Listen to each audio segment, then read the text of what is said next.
ইনশাল্লাহ ভাইজান আজকে এই ওয়াগানারটা স্টার্ট করতে এসছি, বুঝে গেল। তা যথারীতি নাকি গাড়িটা স্টার্ট হচ্ছে না।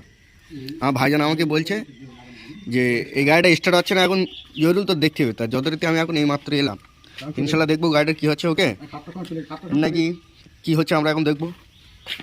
গাড়ির চাবিটা কোথায়, গাড়ির চাবি কই ভাইয়া? ফার্স্ট কিন্তু এই গাড়িটা ফার্স্ট টাইম ওই এই গাড়িটা পানিতে পড়লো, তাই তো পানিতে পড়ে গিয়েছিলো বুঝলে। তো এর ইনশাল্লাহ এখন স্টার্ট করবো, আমরা কী দেখবো। তো চাবি যথারীতি চলে এলো, কেস দেখো ভাইজান। ইগনিশন কিন্তু এই অন করছে, ইগনিশন অন। বোর্ডে মেন বাতি নেই, এটা নিতে দেখছো বোর্ডের যে মেন বাতি সে বাতিটা কিন্তু নেই। আমার ভাই বলছে গাড়ি স্টার্ট হয়ে যাবে। তো ইনশাল্লাহ বোর্ডের যে মেন বাতি সেটা নেই। এবার আমরা ফিউজ চেক করবো, বোঝা গেল।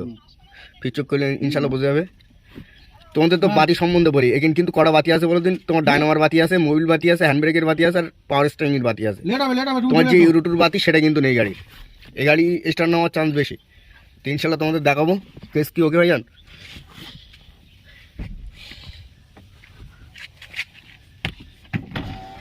এমনি কাঁচটা দৌড়া নেওয়া হচ্ছে, এদিকে ঠিক আছে। প্লাস বলছি গাড়ি সেলফ নিচ্ছে না, নাই সূর্য ভাই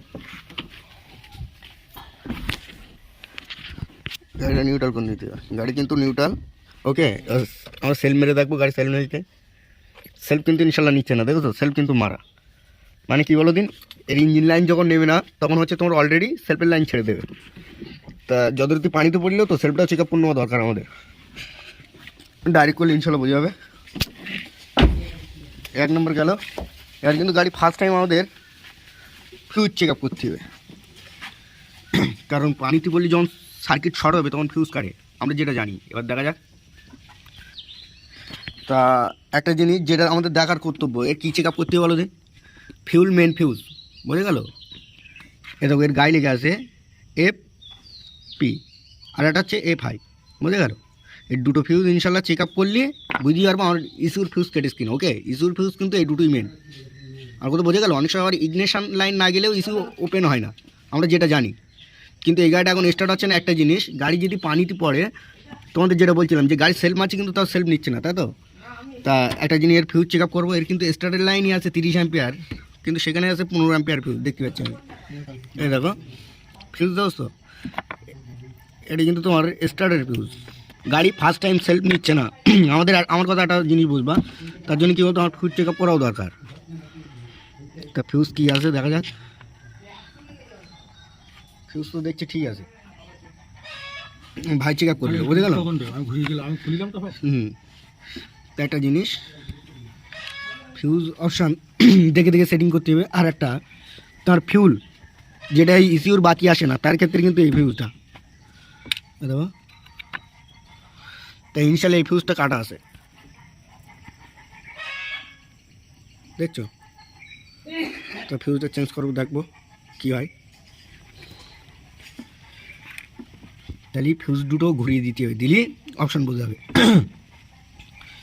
তা ফিউজ ঘুরিয়ে দিতে গেলে আমার এটা 30 লাগবে, 30টা যাবে 15, এই গেল। ওটা কিন্তু স্টার্টের লাইন। এবার যাবে একটা 15 অ্যাম্পিয়ার এইখানে, যেটা হচ্ছে আমার FI এর লাইন। তো একটা ফিউজ আছে, এটাও তো কী আছে দেখতে হবে। ফিউজটা কাটা, ফিউজ ঠিক আছে, পানি গিয়েছে বলে ওরকম লাগছে, বোঝা গেল। তো এই লাগিয়ে দিতে হবে, লাগানো হয়ে গেল। এই তেল সব ঠিক আছে, হয়ে গেল। আর একটা ফিউজ যেটা হচ্ছে আমাদের 15 লাগবে। তা 15তে স্টার কোম্পানি থেকে দিয়ে দেয়, বোঝা গেল। সবসময় স্টার ফিউজ নিয়ে রাখতে হয়। এই ফিউজটাও যথারীতি কাটা আছে।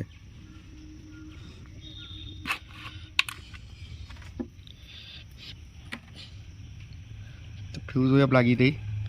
তা এখন আমরা যথারীতি ব্যাটারি কিন্তু হেল্প দিচ্ছি, গাড়ি ইঞ্জিনটা বাজান ঘোরাতে হবে, বোঝা গেল। তা দেখো আমরা এখন ডাইরেক্ট করবো কী করে। ক্যামেরায় হাত নিয়ে আসতে হ্যাঁ, এরকম না।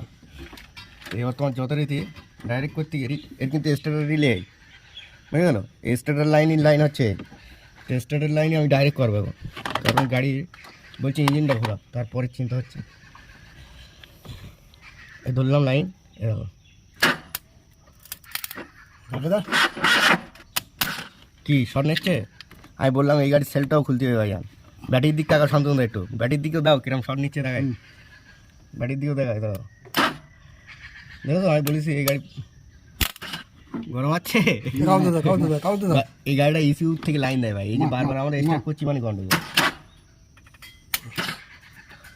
হবে না এই গাড়ি, এই হচ্ছে গন্ডগোল ভাই।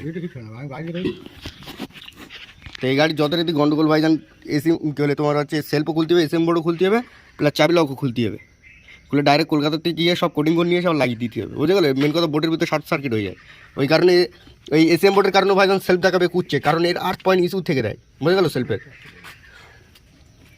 তো ইনশাল্লাহ তোমাদের বোঝাতে পারলাম যত গন্ডগোল ভাইজান, এর হচ্ছে এসএম বোর্ড আছে, বুঝে গেলো, প্লাস সেলফটা সার্ভিসিং হয়ে যাবে, হলে ইনশাল্লাহ গাড়ি ফুল রক।